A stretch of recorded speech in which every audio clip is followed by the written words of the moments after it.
결혼 1년 만에 아빠가 됐다는 건 솔직히 예상 밖이었다. 서진이와 만난 지 1년 반, 결혼한 지 3개월 만에 아이가 생겼다니. 주변에서는 신혼의 달콤함이 그대로 나타났네라며 축하해줬다. 나도 그렇게 생각했다. 여보, 입덧이 너무 심해서 병원에 가봤는데요. 결혼한 지 한 달 정도 지났을 때였다. 서진이가 조심스럽게 말했다. 혹시? 네, 맞아요. 임신이에요. 그때의 기쁨을 어떻게 표현해야 할까? 41살에 처음 결혼해서 바로 아이까지 생기다니. 하늘이 우리에게 주신 선물 같았다. 금융권에서 일하는 나로서는 경제적으로도 준비가 되어 있었다. 대리 직급에 연봉 5천만 원, 결혼을 위해 대출받은 1천만 원도 금방 갚을 수 있을 거라 생각했다. 우리 아기가 건강하게 태어났으면 좋겠어요. 서진이의 손을 잡으며 말했다. 36살인 서진이도 늦은 나이에 임신이라 걱정이 있었지만 산부인과에서는 모든 게 정상이라고 했다. 그런데 임신 7개월쯤부터 이상한 일들이 생기기 시작했다. 여보, 배가 너무 아파요. 어느 날 새벽 서진이가 깨우며 말했다. 급히 병원으로 갔다. 조산 기미가 있네요. 입원하셔야겠어요. 의사의 말에 가슴이 철렁했다. 아직 8개월도 안 됐는데 괜찮을까요? 요즘엔 의료기술이 좋아서 7개월만 넘어도 큰 문제 없어요. 걱정 마세요. 일주일 후 우리 아이가 태어났다. 2.4kg의 건강한 남자아이였다. 축하합니다. 아기가 참 예뻐요. 간호사가 웃으며 말했다. 조산이었지만 체중도 나쁘지 않고 건강해 보였다. 우리 아들이다. 처음 품에 안긴 아이를 보며 눈물이 났다. 이 작은 생명이 내 아들이라니. 그런데 병실에서 나를 찾아온 어머니가 이상한 말씀을 하셨다. 진호야, 이 아이 좀 크지 않니? 뭐가요? 조산인데도 체중이 꽤 나가네. 그리고 얼굴도 제법 다 나온 것 같고. 조산이어도 7개월이면 괜찮다고 의사가 그랬어요. 그래? 내가 너무 걱정이 많나 보다. 어머니는 그렇게 말씀하시고 돌아가셨지만 왠지 찜찜한 기분이 들었다. 그날 밤 서진이에게 물어봤다. 여보, 우리 첫날 밤이 언제였지? 왜 갑자기 그런 걸 물어봐요? 그냥 우리 아이가 언제 생긴 건지 궁금해서. 서진이는 잠시 뜸을 들이더니 대답했다. 신혼여행 때겠죠. 그때가 처음이었잖아요. 맞다. 신혼여행이 11월이었고 지금이 8월이니까 9개월은 됐다. 그런데 조산이라고? 뭔가 계산이 안 맞는 것 같았지만 의학적인 건 잘 모르니까 그냥 넘어갔다. 중요한 건 우리 아이가 건강하다는 거였으니까. 출생신고를 하려고 병원에서 진료 기록을 떼는데 담당 간호사가 이상한 말을 했다. 처음 산정검사 받으러 오신 게 언제였죠? 작년 9월쯤이었나요? 아, 맞네요. 9월 15일이었어요. 그때 이미 7주차였으니까. 7주차라고? 9월에 이미 7주차였다면 집에 와서 달력을 꺼내 계산해봤다. 9월 15일에 7주차면 스테일은 8월 초쯤이다. 그런데 우리 결혼식은 10월 말이었다. 뭔가 이상했다. 다음 날 회사에서 고등학교 동창인 도윤이에게 전화했다. 얘는 산부인과 의사다. 도윤아, 너한테 물어볼 게 있어. 뭔데? 임신 주수 계산하는 거 정확한 거지? 당연하지. 요즘엔 초음파로 정밀하게 측정하는데 오차는 며칠 정도야. 왜? 우리 아기 말인데 혹시 너가 한번 봐줄 수 있을까? 무슨 일이야? 아이가 아픈가? 아니야, 그게 아니라 날짜가 좀 이상해서. 도윤이는 그날 저녁 우리 집에 왔다.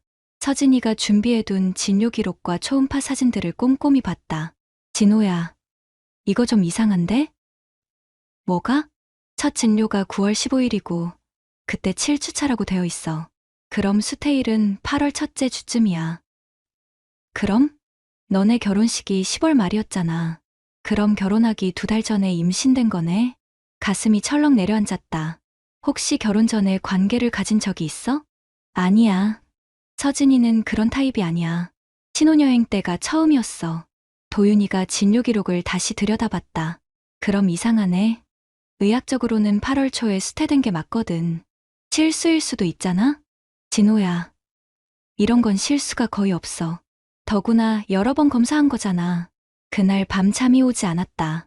서진이는 내 옆에서 곤히 잠들어 있었지만 내 머릿속은 복잡했다. 다음 날 아침 조심스럽게 서진이에게 물었다. 여보, 우리 아기 혹시 예정일이 원래 언제였어? 왜 그런 걸 물어봐요? 그냥 궁금해서. 원래는 4월 말이었는데 조산에서 8월에 나온 거죠. 4월 말 예정일이면 수태일은 7월 말이다. 그것도 우리 결혼 전이다. 여보, 정말 솔직하게 말해줄래? 우리 첫날 밤이 정말 신혼여행 때가 처음이었어? 서진이의 얼굴이 순간 굳었다. 왜 자꾸 그런 말을 해요? 의사가 그러는데 아이가 결혼 전에 생긴 것 같다고 해. 그럴 리 없어요. 의사가 잘못 본 거예요. 하지만 서진이의 목소리가 떨리고 있었다. 그리고 눈을 마주치지 못했다. 서진아, 나한테 숨기는 게 있으면 지금이라도 말해줘. 나중에 알게 되면 더 힘들어. 긴 침묵이 흘렀다. 서진이의 눈에서 눈물이 떨어지기 시작했다. 미안해요. 미안해요. 그 순간 모든 걸 알 수 있었다. 정말 미안해요. 정말 어떻게 말해야 할지 몰랐어요. 서진이가 울면서 말했다. 누구야? 전 남자친구요. 가슴이 무너지는 것 같았다. 언제? 결혼식 준비하면서 너무 스트레스 받을 때였어요. 그 사람이 연락해서 한 번만 만나자고. 한 번만? 정말 한 번만이었어요. 술을 너무 많이 마셔서 정신이 없었어요. 그래서 처음엔 임신인 줄 몰랐어요. 결혼 준비하느라 바빠서. 그리고 알았을 때는 이미 늦었고 나는 소파에 주저앉았다. 머리가 하얗게 변하는 것 같았다. 왜 말 안 했어? 무서웠어요. 당신이 날 떠날까봐. 그리고 미용실 언니가 그러더라고요. 그냥 모른 척하면 된다고. 어차피 결혼하면 법적으로는 남편 아이가 된다고. 그래서 나를 속인 거야? 속이려던 게 아니라 정말 어떻게 해야 할지 몰랐어요. 3개월 동안 매일 거짓말한 거잖아. 미안해요. 정말 미안해요. 나는 일어나서 베란다로 나갔다. 담배를 피우지도 않는데 담배가 피우고 싶었다. 41년을 살면서 이렇게 허무한 기분은 처음이었다. 3개월 동안 아빠가 된 기쁨에 취해 있었는데 그게 모두 거짓이었다니. 그날 밤 나는 집을 나와 찜질방에서 잤다. 생각을 정리할 시간이 필요했다. 다음 날 회사에서 인터넷으로 검색해봤다. 기망혼인, 친생부인, 혼인 취소. 처음 보는 법률 용어들이었다. 퇴근길에 대학때 법학과였던 선배에게 전화했다. 선배, 갑자기 죄송한데 법률 상담 좀 받을 수 있을까요? 무슨 일이야? 결혼할 때 중요한 사실을 숨기고 결혼한 경우 어떻게 될까요? 기망혼인 얘기구나. 혼인 취소 사유가 될 수 있어. 어떤 일인데? 상황을 설명하니 선배가 진지하게 말했다. 진호야, 이건 명백한 기망혼인이야. 혼인 취소 소송을 할 수 있고 위자료도 받을 수 있어. 얼마나요? 이 정도면 1,500만 원 정도는 가능할 것 같은데. 그리고 친생부인 소송도 같이 해야겠네. 친생부인? 법적으로는 지금 그 아이가 내 아들로 되어 있잖아. 그걸 취소하는 거야. 그럼 그 아이는? 생물학적 아버지가 책임져야지. 양육비도 그 사람이 내야 하고. 집에 돌아가니 서진이가 눈이 퉁퉁 부은 채로 기다리고 있었다. 여보, 어떻게 하면 될까요? 이혼하자. 여보, 아니다. 이혼이 아니라 혼인 취소야. 무슨 말이에요? 우리 결혼이 거짓으로 시작된 거니까 아예 없던 일로 하는 거야. 서진이가 더 크게 울기 시작했다. 그럼 우리 아기는 어떻게 해요? 우리 아기가 아니잖아. 생아버지가 키우는 거지. 그 사람은 연락도 안 돼요. 외국에 있는 것 같아요. 그건 내가 알아서 해야 할 일이야. 가혹하다고 생각했지만 나도 이 상황이 너무 힘들었다. 41년 동안 성실하게 살아온 내가 왜 이런 일을 당해야 하는지 이해할 수 없었다. 변호사 사무실에 갔다. 가족법 전문 변호사라고 해서 찾아갔는데 생각보다 일이 복잡했다. 혼인 취소는 충분히 가능하고요. 위자료도 1,500만 원 정도는 예상됩니다.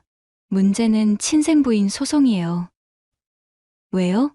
아이 출생일로부터 2년 이내에 해야 하는데 지금 해도 생물학적 아버지를 찾아야 해요.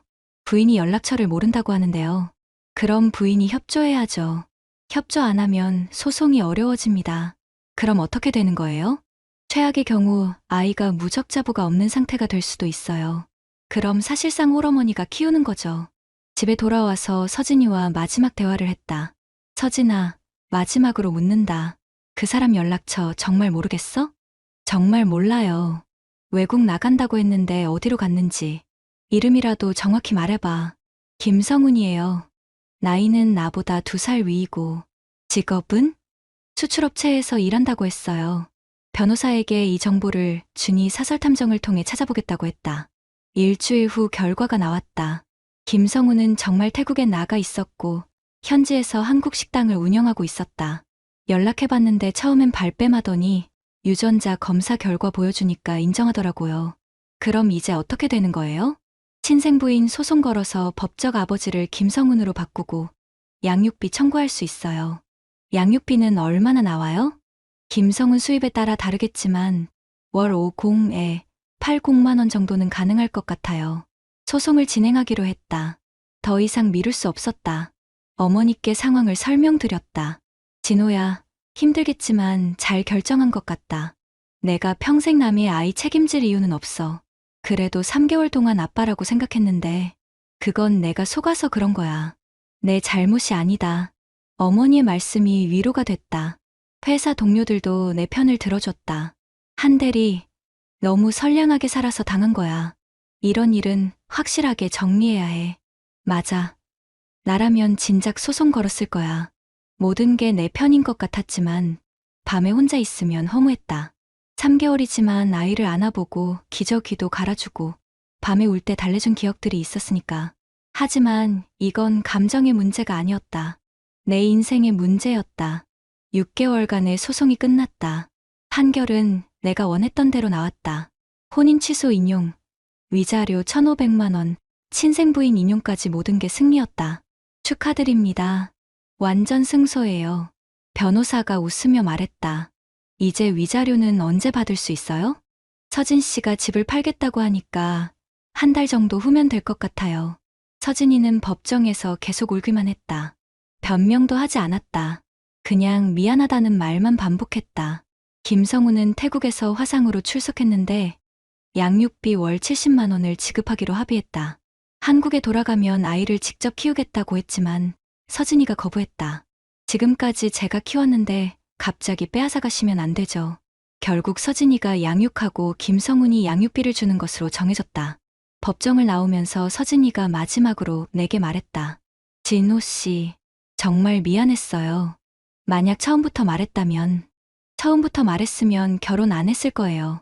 알아요. 그래서 더 미안해요. 이제 그만해요. 서로 새로 시작하는 게 좋을 것 같아요. 그렇게 우리는 완전히 남남이 됐다. 1년 후 위자료 1,500만 원을 받았다. 결혼할 때 받은 대출 1,000만 원을 갚고 나니 500만 원이 남았다. 그 돈으로 작은 여행을 다녀왔다. 혼자서 제주도에 3박 4일 다녀왔는데 오랜만에 마음이 편했다. 회사에서는 승진도 했다. 대리에서 과장으로 올라갔다. 소송 기간 동안 오히려 일에 더 집중했던 게 좋은 평가를 받았다. 한 과장, 이번 일로 더 단단해진 것 같아. 네, 그런 것 같아요. 정말 그랬다. 예전에는 너무 순진했던 것 같다. 사람을 너무 쉽게 믿었던 것 같다. 최근에 회사 후배가 소개해준 여자분과 만나고 있다. 34살 초등학교 교사인데 성격이 정말 좋다. 이번에는 정말 처음부터 시작하는 거다. 서로의 모든 걸 알고 시작하는 거다. 오빠, 이전에 결혼하셨다고 들었는데, 네, 3개월 정도 했었어요. 좀 복잡한 사정이 있었어요. 괜찮아요. 과거는 과거니까요. 지금이 중요하죠. 정말 고마운 사람이다. 어제 서진이에게서 연락이 왔다. 아이가 돌이 됐다고 사진을 보내왔다. 사진 속 아이는 건강해 보였다. 김성훈을 닮아서 나와는 전혀 안 닮았다. 한때는 내 아들이라고 생각했던 아이지만 이제는 그냥 남의 아이였다. 서진이는 아직 혼자서 아이를 키우고 있다고 한다. 김성훈은 양육비는 보내주지만 한국에 올 생각은 없다고 했다. 나는 사진을 보고 바로 삭제했다. 더 이상 관련될 이유가 없으니까. 올해 안에 새로운 여자친구와 결혼할 계획이다. 이번에는 정말로 처음부터 시작하는 거다. 거짓으로 시작된 관계는 진실로 끝낼 수 있다는 걸 배웠다. 그리고 진실만이 새로운 시작을 가능하게 한다는 것도 41살에 처음 겪은 일이지만 덕분에 더 현명해졌다고 생각한다. 이제는 누구도 나를 속일 수 없다. 그리고 나도 누구도 속이지 않을 거다.